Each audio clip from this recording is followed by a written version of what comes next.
mình chịu khó tưới những cây bạc hà núi này của mình để cho nó nhanh hồi phục.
Ủa? Con chuẩn bị đi làm à? Vâng, con chuẩn bị đi làm đấy ạ. Con hôm qua cũng đã nói với Duyên rồi. Thì công trường của con làm việc nó cũng cách xa ở nhà mình ấy. Nên là con cũng tới đó làm việc cũng phải mất vài ngày thì con mới quay trở về đây được. Vậy thì đợt này con cũng đi làm mất vài ngày rồi. Vâng bố ạ. Bởi vì ở công trường làm việc của con đây thì hiện tại cũng đang cần phải đẩy nhanh tiến độ. Và bố này, con cũng mong rằng là bố cũng về nhà nói chuyện lại với cả mẹ con để mà cho mẹ con biết được là bố chuyển tới đây ở, chứ bố cứ chuyển tới đây ở mà mẹ con lại không đồng ý. Như vậy vợ chồng con cũng cảm thấy rất khó xử trong chuyện này ạ. Được rồi, để bố về bố nói chuyện với mẹ con. Mà con đi thì cố gắng giữ gìn sức khỏe nhé. Vâng ạ. Còn chuyện của bố và Long nữa, như hôm trước thì con trên đường đi làm việc của con thì con cũng thấy bố rất là thân thiết với cả Long. Nên là nếu bố vẫn còn thân thiết với cả cậu ấy nữa thì tốt nhất bố cũng đừng có đến đây nữa. Bởi vì con cũng không muốn chuyện đó xảy ra đâu. Chuyện đó cũng là chuyện tình cờ bố gặp Long thôi chứ cũng không còn gì nữa đâu con ạ. Vâng, đây là con nói với bố như vậy thôi ạ. Con nói ra như vậy thì con cũng mong bố hãy thông cảm cho con ạ. Cũng chỉ vì là vợ chồng con cũng không muốn liên quan gì tới cả Long nữa. Bố ạ. Bố nghĩ rằng các con cũng nên làm như vậy. Vâng ạ. Còn bố nữa thì con cũng mong rằng là bố cũng đừng liên quan gì đến Long, kẻo cậu ấy lại tiếp tục tới đây để làm phiền vợ chồng con ạ. Bố biết rồi con ạ. Duyên đâu rồi bố? Duyên cũng đang tưới cây bạc hà núi ở đằng sau.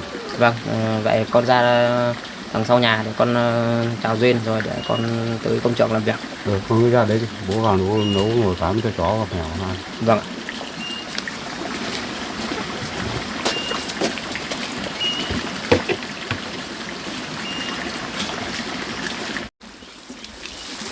Duyên ơi. Dạ. Anh tưới xong hết chưa? Em cũng tưới xong rồi anh ạ. Anh chưa đi làm à? Bây giờ anh cũng chuẩn bị đi đây. Chắc là anh đi cũng phải mất một vài ngày đấy. Vâng. Vậy em đi làm cẩn thận nhé. Mà mấy ngày anh mới về vậy? Việc này thì cũng tùy thuộc vào tiến độ của công trường thôi. Nếu mà ở công trường mà giảm bớt việc đi thì anh sẽ quay trở về nhà sớm. Vâng, vậy anh cố gắng nhé. Anh đi đây. Vâng ạ.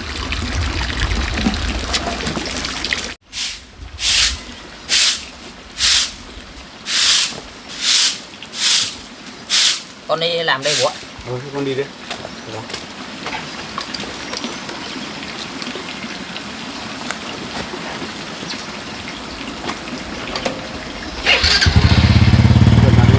Vâng ạ, con cảm ơn bố nhiều ạ.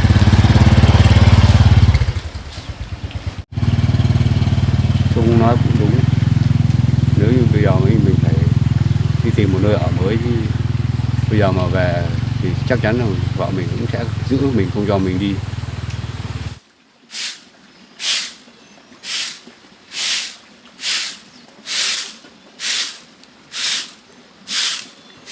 Dạ.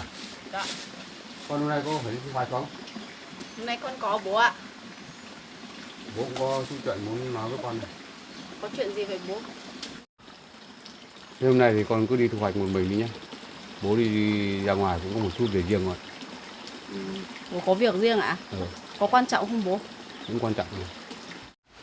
Bố ơi, chuyện của bố hôm qua con cũng đã nói chuyện cho anh Sung biết rồi. Nhưng có vẻ anh Sung cũng không hài lòng việc chúng ta giấu mẹ chuyện bố ở đây đâu ạ.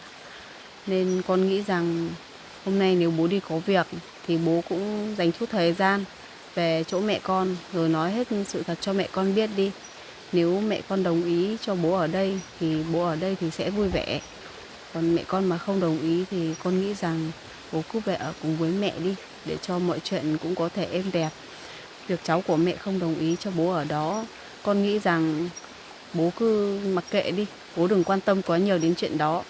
Mọi chuyện cứ sẽ tốt đẹp thôi ạ. Ừ, bố biết rồi con ạ. Còn việc của bố và anh Long, hôm trước anh Sung nhìn thấy bố với anh ấy đi cùng với nhau và nói chuyện riêng nữa.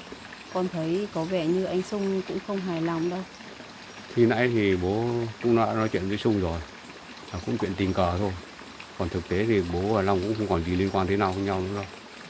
Vâng, nếu như vậy thì cũng tốt thôi ạ. Nhưng con chỉ sợ anh Sung lại hiểu lầm thì mọi chuyện lại không hay bố ạ. Ừ. Bởi vì con cũng không muốn gia đình nhà mình có liên quan gì tới anh Long đâu. Anh ấy cũng đã gây quá nhiều phiền phức cho gia đình con rồi. Và ngay cả mẹ cũng không thích anh ấy bố ạ. Ừ, chuyện này thì bố cũng đã biết rồi. Con cứ yên tâm. Vâng. Thôi bây giờ con cứ đi thu hoạch đi. Còn bố quét nốt sân xong bố vào bố nấu nốt nồi cháo cho chó và cho mèo nó ăn xong thì bố đi con. Thôi, nếu bố bận việc riêng thì bố cứ đi đi ạ. Con làm cũng được, bố cứ đi đi. Thế con làm nốt giúp bố để bố đi nhé. Vâng ạ. Bố đi cẩn thận bố nhé. Bố cứ thế này bố đi thôi. Không bố còn phải đem đi ra. Vâng. Bố đi ạ. Vâng ạ.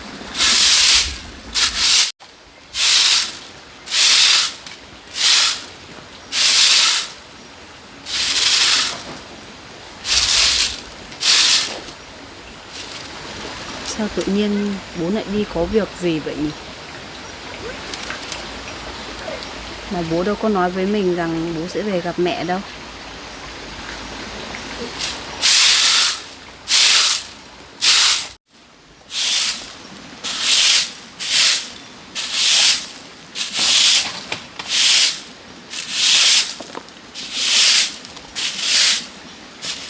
Mình thấy anh Sung từ khi có công việc mới này, có vẻ anh ấy cũng rất vui và trân trọng công việc này. Như vậy cũng tốt, anh ấy có công việc làm thì thu nhập của gia đình mình sẽ ổn định hơn, thì cuộc sống sẽ ổn định hơn thôi.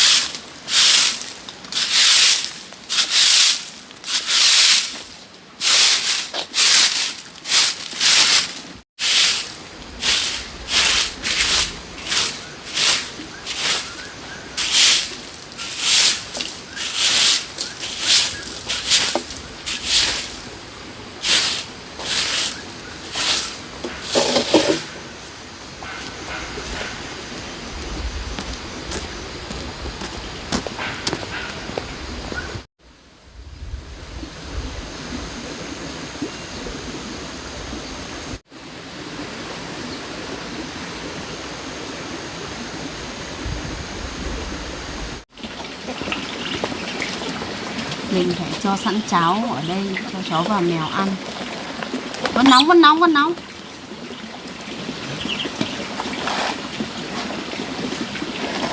Vì sao con Nga này có thể ra đây được nhỉ?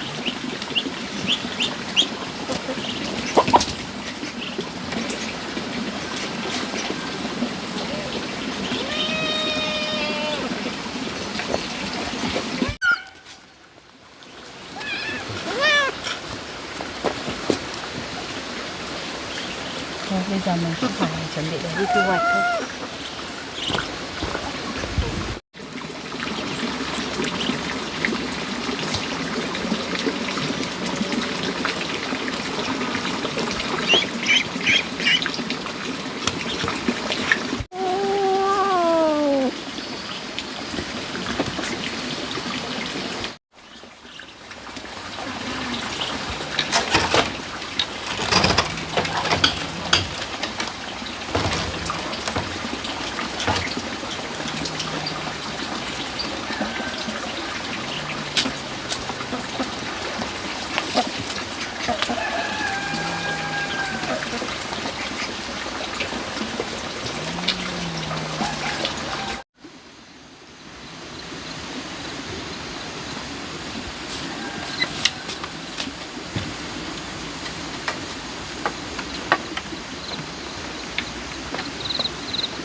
Có lẽ mình sẽ ra khu cánh đồng ngoài thị trấn để thu hoạch, bởi vì ở đó có nhiều nông sản hơn.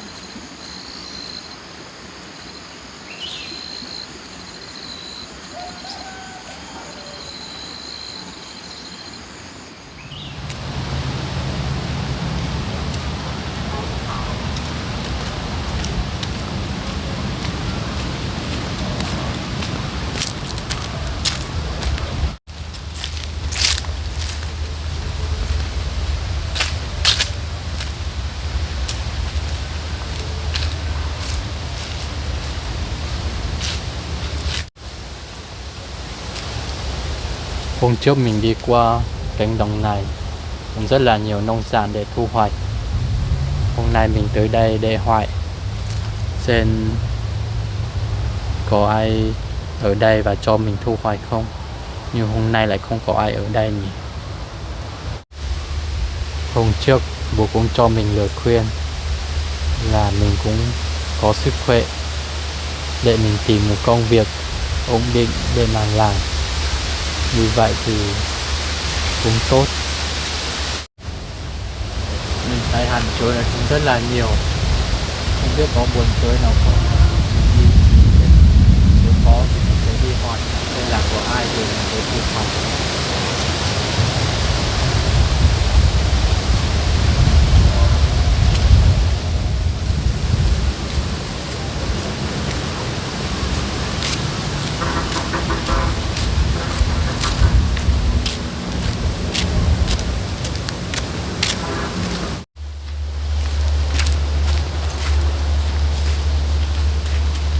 Ai gây giống nóng thế nhỉ? Đâu? Con làm gì ở đây á? Ủa, đi đâu qua đây à? Bố cũng có việc cứ đi ngang qua đây. Thế vậy con làm gì ở đây? Con đang ngắm mấy buồn chuối này xem có thu hoạch được không. Rồi con vào trong người dân để con hỏi. Rồi con thu hoạch hả? Vậy à? Vâng. Con cũng ngán được mấy buồn chuối này, nhưng vẫn còn non quá nên cũng chưa thu hoạch được bố ạ. Vậy thế ngoài chuối này ra thì con còn thu hoạch những nông sản gì nữa không? Con gặt nông sản gì để con thu hoạch cái đó ạ? Vậy à? Hay là con có thu hoạch sắn không? Vậy cũng được bố ạ. Ừ, bố cũng có đứa cháu trai của mẹ con ấy, nó cũng trồng ít sắn. Thì bây giờ bố đưa con tới đó, con thu hoạch. Xong rồi bố về bố cũng sẽ nói chuyện với cháu trai của mẹ con sau. Vâng. Nhưng lỡ con thu hoạch xong, vợ của bố và cháu trai của bố không đồng ý bán thì sao ạ?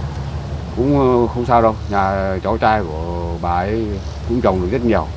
Bố cũng ở đấy ít ngày nhưng mà cũng thấy cháu nó nhỏ, nó đi chợ bán liên tục mà. Thế ruộng sam nó có ở xa không ạ bố? Vẫn ở cùng trong cánh đồng này thôi, cũng cách đây gần thôi con ạ. Vậy à? Vâng, con cảm ơn bố ạ. Vậy bố đưa con đi đến khu ruộng sam để con thu hoạch ạ? Thì bố cũng tiện đường đây, thì bố sẽ đưa con tới đó cho con thu hoạch. Đi thôi con.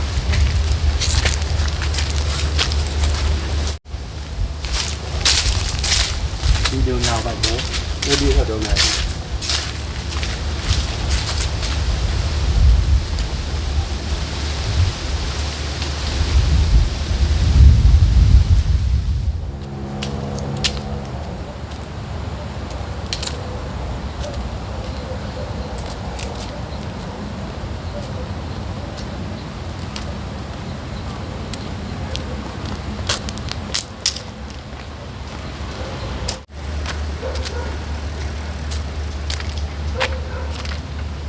Khi mình phải ra cánh đồng ở thị trấn thu hoạch mới được.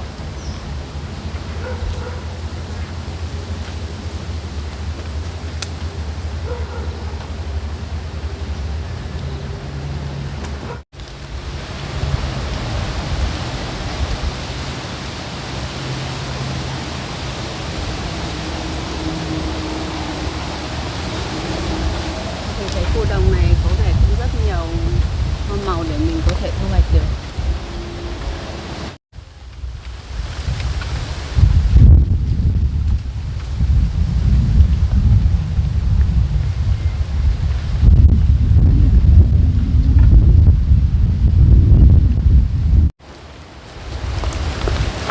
Duyên à, Con đi thu hoạch hả con?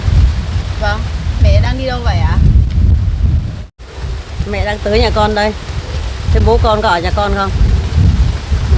Bố con không có ở nhà con đâu mẹ ạ. Không biết là bố con đi đâu nhỉ?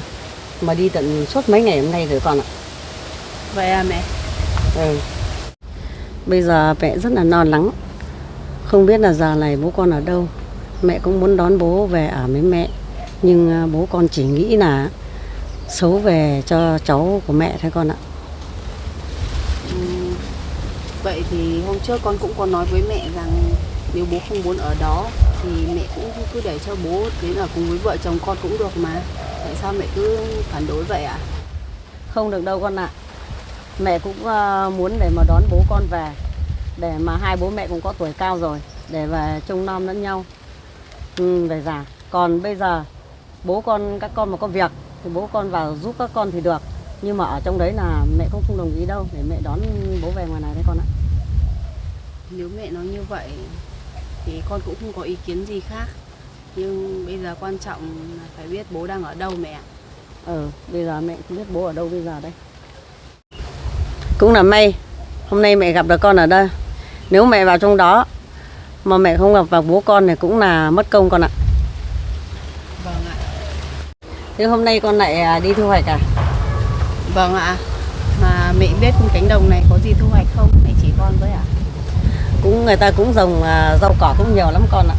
Vâng. Vậy để con đi ra tốt để tìm hỏi và thu hoạch ạ. Thế con chào mẹ. Thôi mẹ cũng đi về đi. Bố con không có ở nhà con đâu ạ. Thế con đi đi thu hoạch đây cả lắng con ạ. Con chào mẹ.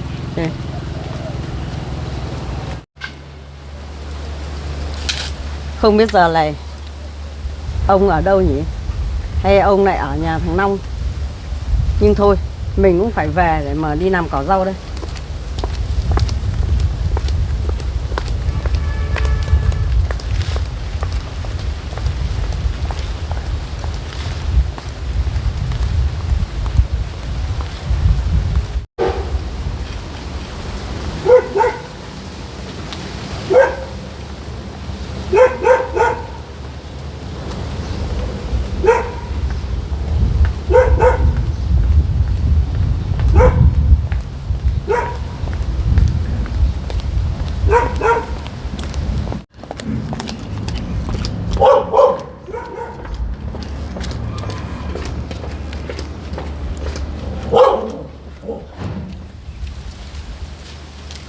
Bố anh gần tới nơi chưa?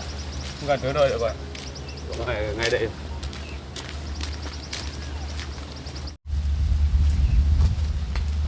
Có phải là do hôm trước mà con bố làm đồng ở đây đúng không ạ? Đúng rồi bác.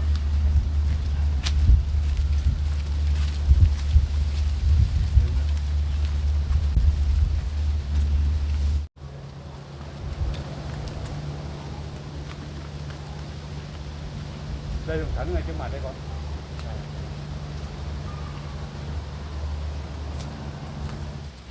Ở đây vẫn có cái cuốc của vợ chồng con làm nó bỏ ở đây này. Mình sẵn cuốc con. Mà con cũng chưa thu hoạch sán bao giờ, con cũng không biết thu hoạch kiểu gì bố ạ. Bố hướng dẫn con cuốc một khóm xong rồi để bố đi. Việc của bố nhá. Đây như này. Đây là con phải khơi hết đất ra thì con mới nhổ đâu con ạ. Mà phải chú ý rằng là có cái tia củ của nó đây như thế này này. Nếu mà con mà cuốc vào là nó sẽ sát hết. Đây bên này có tia này. Đấy. Nhưng sán này không biết ở chợ người ta bán theo cân hay theo củ bố nhỉ? Bây giờ con ra chợ thì con phải theo chiều chợ. Họ bán cân thì mình bán cân, mà họ bán củ thì mình bán củ. Con cũng phải linh hoạt lên mà tìm hiểu. Vâng. Cũng đâu không biết giá cả nó như thế nào. Mà cũng lâu rồi thì bố cũng không đi chợ, bố không biết giá như thế nào đâu.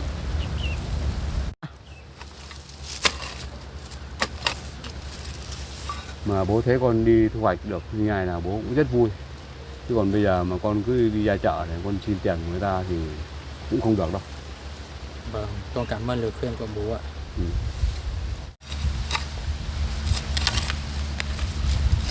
Đấy, con nhìn thấy củ nữa chưa? Đây củ đây này. Mình khơi không khéo là nó bị sát đấy.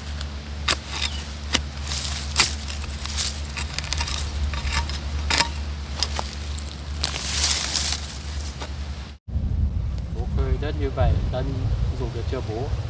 Đâu con cứ nhổ đi, nếu như mà chưa được thì lại phơi thêm con.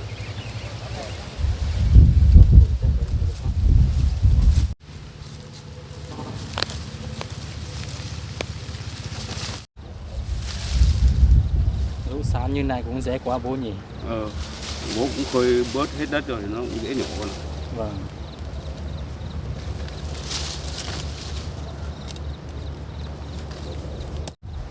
Thôi con cứ ở đây con cuốc đi, để bố về nhà cháu trai của bà ấy.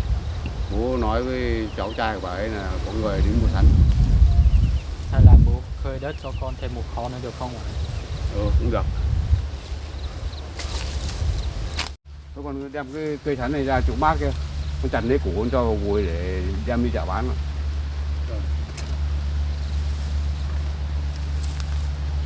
Bố khơi nốt con này.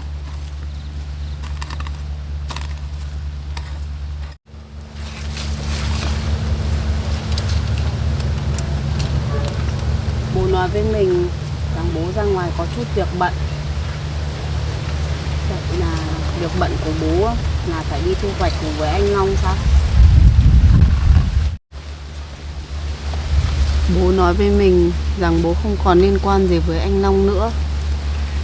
Vậy mà hôm nay mình lại biết được sự thật này. Bố lại đi thu hoạch cùng với anh Long nữa.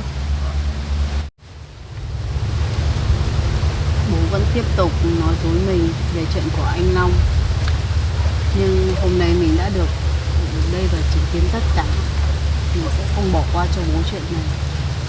Mình phải ra tận nơi để hỏi cho rõ ràng, xem lần này bố sẽ giải thích thế nào với mình đây.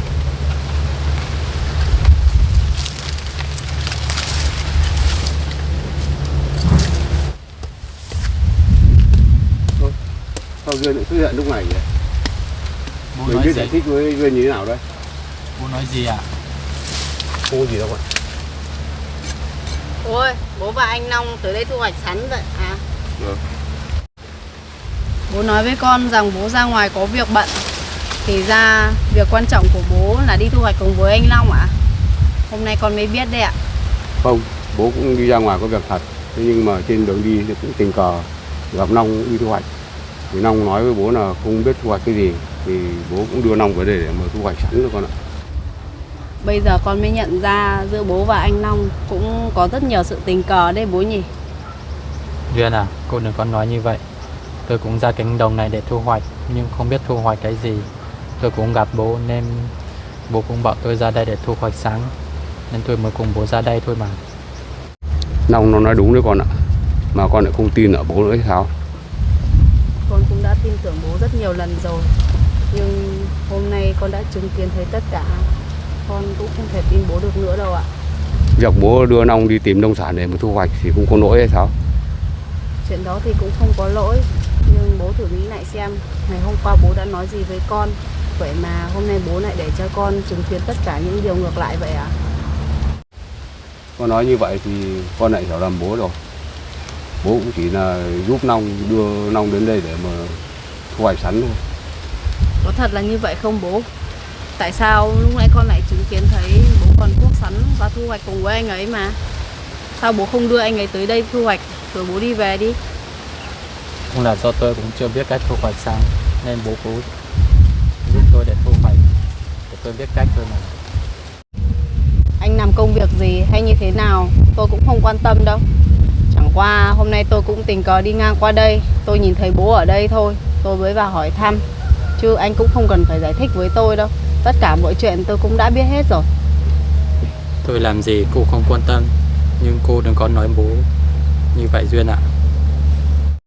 Bố ơi, tất cả những điều mà anh Sung đã nói với con về bố, con nghĩ rằng anh ấy cũng đã nói đúng rồi. Cũng chỉ là do con quá tin tưởng bố thôi. Còn bây giờ bố xác định ở và làm việc cùng với anh Long thì bố cứ làm đi. Con cũng không quan tâm tới nữa. Bây giờ con cũng phải đi làm việc của con đây. Con chào bố ạ. Duyên, đứng lại bố nghe bố giải thích đã. Thôi bố ạ, Duyên cũng đã hiểu lầm bố rồi, bố có giải thích thì Duyên con không hiểu đâu ạ. Được. Cũng là do lỗi của con không biết thu hoạch sáng, nên con mới nhờ bố để thu hoạch với con, và khiến cho Duyên nhìn thấy. Duyên hiểu lầm rồi bố ạ. con không biết phải làm thế nào đây ạ. Thôi rồi con ạ, thì Duyên giờ cũng sẽ hiểu bố thôi, chứ bây giờ con cũng không làm được thì bố cũng giúp con thôi. Thôi bố ạ, mọi chuyện cũng đã xảy ra rồi thì bây giờ bố hãy tới nhà cháu trai của bố, bảo là có mua 2 con sán này thôi ạ. Con đàn được bao nhiêu thì con sẽ mang ra chợ bán, rồi con sẽ trả tiền ạ. Còn chuyện của Duyên, lát nữa bố về rồi bố sẽ giải thích cho cô ấy hiểu ạ. Con nói như vậy thì cũng đúng thôi, thì để bố đi về nhà Duyên, bố sẽ giải thích cho Duyên biết. Vâng. Bây giờ con cứ ở đây con chặt sắn đi, con cho vào gùi, bố về bố gọi người ra đây để mà thanh toán cái chỗ sắn này cho con. Vâng. Nhưng con cũng chưa biết cách chặt, nhưng phải chặt theo củ theo khúc bố ạ. Con cứ đem ra đây bố chặt cho con, xong rồi con ngồi đó bố chặt.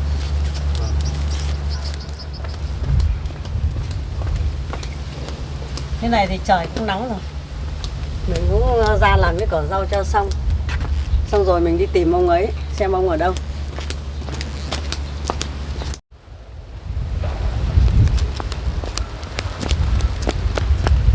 Duyên à, Duyên ơi, con đi đâu vậy mà con chị vội thế con?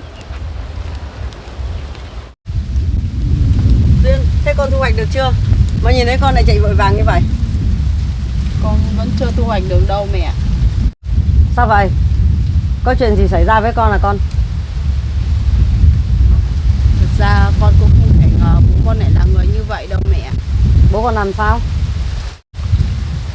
Con này gặp bố con rồi à? Bây giờ bố con này ở đâu con? Mẹ ơi, bây giờ con cũng sẽ thú nhận tất cả mọi chuyện với mẹ. Sáng nay lúc gặp mẹ con cũng đã nói dối mẹ rồi đấy ạ. Thực ra bố cũng đang ở nhà của con đấy ạ. Tại sao con lại giấu mẹ? Con có biết không? Mẹ vẫn đang lo lắng cho bố con đây. Vâng, con cũng biết là như vậy nên con cũng đã thú nhận với mẹ. Con xin lỗi mẹ ạ. Nhưng cũng do là bố con không muốn ở cùng với cháu trai của mẹ. Bởi vì bố nói rằng cháu trai của mẹ không muốn bố ở đó, nên con mới phải giúp bố nói dối mẹ thôi ạ. Thế bây giờ là bố ở đâu con? Bố con bây giờ cũng đang thu hoạch sắn cùng với anh Long ở phía bên kia mẹ ạ. Hả? Con nói cái gì cơ? Bố con đi với Long sao? Vâng ạ. Nếu mẹ muốn biết rõ cụ thể hơn thì mẹ cứ đi theo đường này rồi ra ruộng sắn mẹ sẽ được nhìn thấy thôi ạ. Còn bây giờ cũng đã muộn rồi, con cũng phải đi việc của con đây ạ. Thôi con cứ đi đi.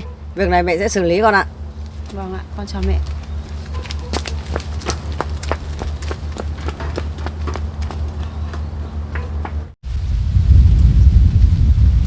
Thật sự mình cảm thấy rất là buồn.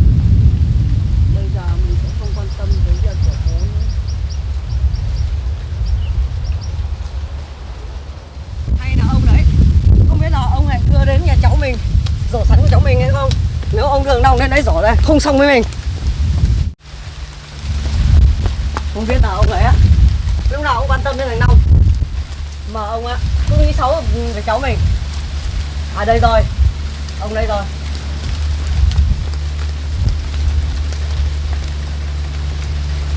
Đây Long, con cứ chặt thạch đầu để đuôi như này, vuông quắn như này thì ông đây rồi. con ạ. Ông làm cái gì ở đây? Bà, thế bây giờ muộn rồi mà bà ra đây làm gì vậy? Tôi không ra đây thì làm sao mà tôi biết là ông đưa thằng Long ra đây để mà cuốc sắn của cháu thôi. Tôi cũng tình cờ là trên đường về đây thì tôi gặp Long nó đi thu hoạch thì tôi cũng đưa nó xuống đây để mà thu hoạch sắn, rồi tôi sẽ về nói chuyện với cháu trai của bà để mà ra đây thôi. Việc của ông à? Thằng Long có tốt đẹp gì đâu mà ông bấu víu với nó. Tôi cũng không bấu víu gì nó cả, thế nhưng mà trên đường đi tôi đã nói với bà rồi là nó nói là nó không biết thu hoạch sắn thì tôi cũng xuống đây để tôi hướng dẫn cho nó thôi. Ông lại còn nói với cái Duyên, ông giấu tôi là nếu mẹ có vào mà hỏi thì con bảo mẹ không có ở đây. Ông lại còn giấu như thế à? Tôi cũng không giấu gì Duyên cả, nhưng mà thực ra thì tôi ở nhà cháu bà nó cũng không muốn cho tôi ở đó, mà bà cũng lại giữ tôi không muốn cho tôi vào nhà con Duyên, thì tôi đến đó thì tôi cũng nói con Duyên là như vậy thôi. Thôi, ông đừng có ngụy biện nữa. Chính là việc này con Duyên đã nói hết với tôi ở trên kia rồi, ông không phải bao biện nữa. Thôi bà, việc này cũng không phải việc của bà, chính con Duyên bây giờ nó cũng đang hiểu lầm tôi. Việc này thì tôi sẽ giải thích với con Duyên sau. Thôi cô ạ, chuyện gì rồi cũng sẽ có cách giải quyết mà. Cô đừng có nói bố cháu như vậy ạ. Còn cậu nữa, thế cậu trồng sắn đây à? Mà cậu đến cậu giỏi tự nhiên thế? Bố cháu đưa cháu đến thôi ạ, không phải cháu tự ý đến mà nhủ đâu ạ. Còn ông nữa, ông nghĩ sao? Sắn này á, thì hôm nay tôi thu tất, tôi không cho một củ nào. Để thôi. Ôi đấy, bà đem về mà ăn, tôi cũng không để cho nòng đi chợ nữa. Tôi đem về cho cháu tôi chứ còn gì nữa. Cái chỗ sắn này á, tôi sẽ về tôi nói chuyện với cháu tôi. Nếu tôi không ra đây á, thì ông còn rổ tiếp sắn nữa cái gì? Bà về bà muốn nói với cháu bà thế nào thì nói. Còn nếu như mà để lại cái số sắn này cho nòng thì lấy bao tiền nó trả. Cái chỗ sắn này á, là tôi sẽ tịch thu hết. Còn ông nữa, ông về muốn nói với cháu tôi thế nào thì nói. Tôi không phải nói với ai cả. Mà thôi nào ạ. Thôi bố con đi về đi. Vâng ạ. Đấy bà ở đây mà thu lại được sắn đấy. Mình mà không ra thì kéo lại cũng rổ tiếp với chứ.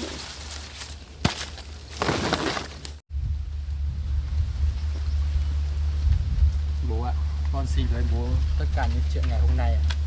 Thôi không có gì đâu con ạ. Bây giờ thì cũng đã xong xuôi hết cả rồi. Bây giờ chỉ có bố về là bố sẽ giải thích cho Duyên nó hiểu bố thôi.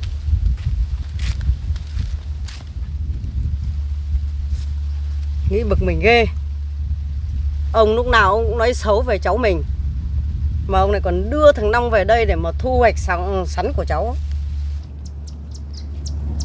Mà mình có nói nhiều với ông rồi. Thằng Long có phải con người tốt đâu. Mà lúc nào cũng ở bên nhà nó.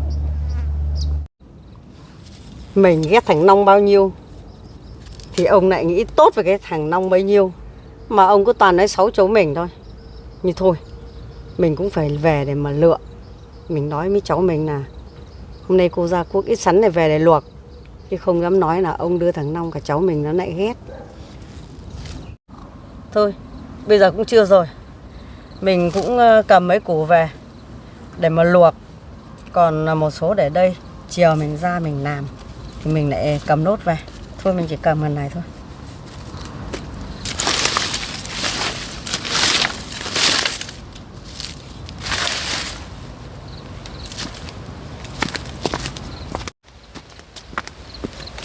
Bực mình thật. Nếu như mình không ra đây á thì ông với thằng Long á sẽ rổ hết cái chỗ sắn này của mình mất.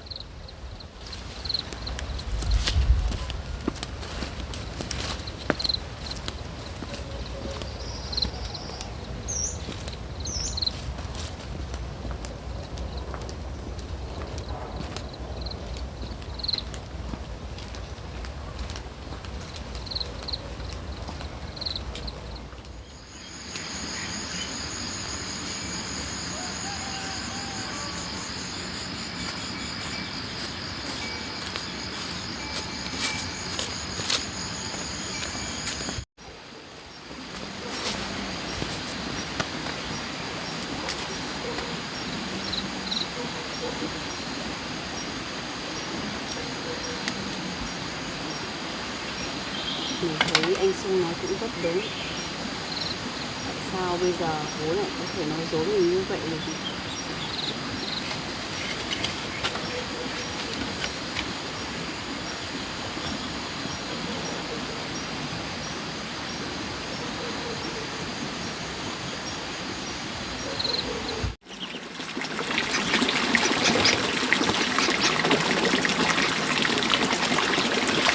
Bây giờ cũng muộn rồi. Mình ra vườn lấy chỗ để mình bỏ.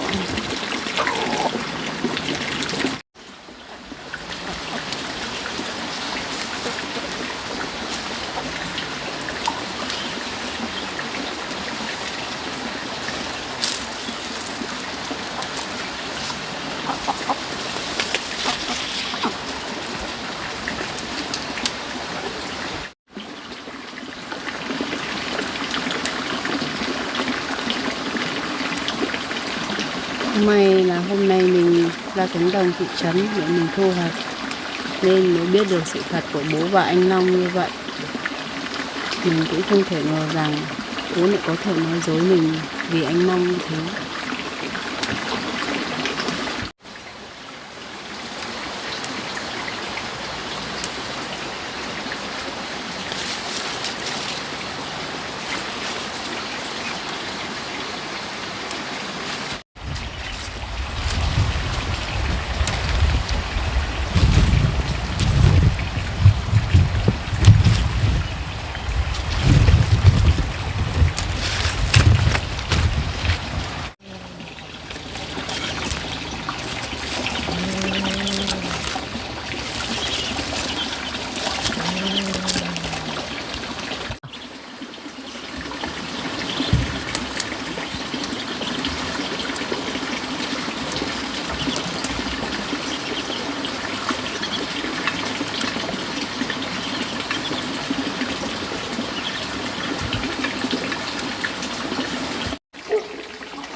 Bây giờ thì sự thật mình cũng đã nói hết cho mẹ biết rồi. Bây giờ bố có ở đâu hay làm gì thì cũng là do bố quyết định thôi. Bố cũng không thể trách mình được.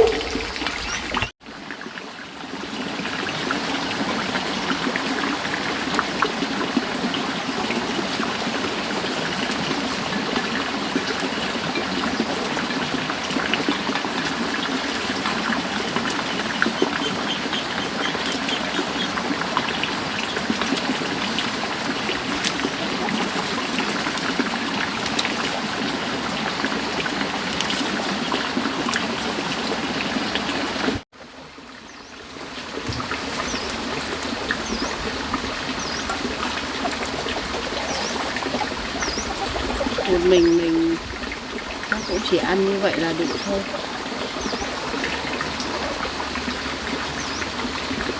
Sao bố lại về đây nhỉ?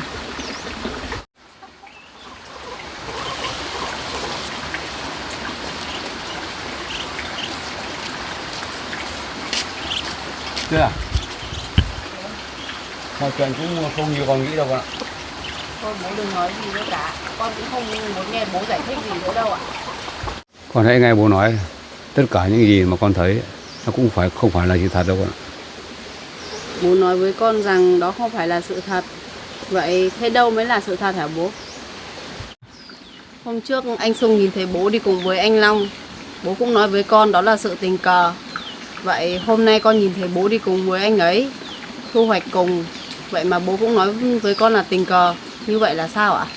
Bố nói như vậy mà con cũng không tin bố. Thật sự là tình cờ, bố trên đường bố đi thì bố cũng gặp Long đi thu hoạch. Long qua nói chuyện với bố rằng là không biết là thu hoạch những nông sản gì, thì bố cũng chỉ Long tới ruộng sắn đó để mà thu hoạch thôi. Nhưng mà Long lại nói là Long chưa biết thu hoạch sắn như thế nào, thì bố cũng chỉ bảo cho Long biết cách thu hoạch sắn thôi, chứ bố cũng không có một ý gì đâu. Con thấy bố cũng rất là tốt và tận tình với anh Long đây bố ạ. Lúc sáng trước khi đi bố cũng nói với con rằng bố cũng không có liên quan gì với anh Long nữa. Bố còn nói là sẽ không quan tâm tới anh ấy. Vậy mà hôm nay bố lại để cho con nhìn thấy những gì vậy ạ? Bố cũng đã nói với con sự thật nó là như vậy rồi. Còn con nghĩ sao với bố thì con nghĩ. Đến bây giờ con cũng không thể tin tưởng bố được nữa đâu ạ. Con cũng rất mong bố thông cảm cho con. Và hôm nay con đi thu hoạch, con cũng có gặp mẹ con trên đường. Con cũng đã nói hết chuyện cho mẹ con biết rằng bố đang ở nhà con rồi. Nếu mẹ con có tìm tới đây thì cũng tùy bố xử lý thôi. Con cũng không dám tham gia nhiều vào chuyện đó đâu ạ. Bố cũng đã nói với con rồi là con không được nói chuyện này là bố ở nhà con, mà tại sao con lại cứ nói với mẹ con như vậy? Lúc sáng bắt đầu đi thu hoạch, con cũng có gặp mẹ con ở cánh đồng ngoài thị trấn. Và con cũng đã nói dối mẹ con rằng bố không ở đây. Nhưng sau khi ra cánh đồng chỗ ruộng sắn bố và anh Long thu hoạch, con nhìn thấy như vậy, con cũng không thể giấu mẹ được nữa. Con cũng đã nói hết sự thật cho mẹ biết rồi. Bố cũng hãy thông cảm cho con ạ. Con nói như vậy thì khác nào con đuổi bố đi khỏi đây. Chuyện này thì bố cũng đã biết rồi. Chính vì con đã nói với mẹ con, nên mẹ con đã đến chỗ bố và Long thu hoạch sắn. Mẹ con trách móc bố. Con làm như vậy cũng tất cả là vì muốn tốt cho bố thôi ạ. Bởi vì bố và mẹ cũng là vợ chồng. Con muốn bố và mẹ cũng hãy nói chuyện thật thà và thẳng thắn với nhau, để tất cả mọi chuyện nó sẽ trở nên tốt đẹp hơn, chứ không phải là suốt ngày giấu giếm nhau như thế này đâu ạ. Bây giờ con suy nghĩ và con làm thế nào thì để tùy con.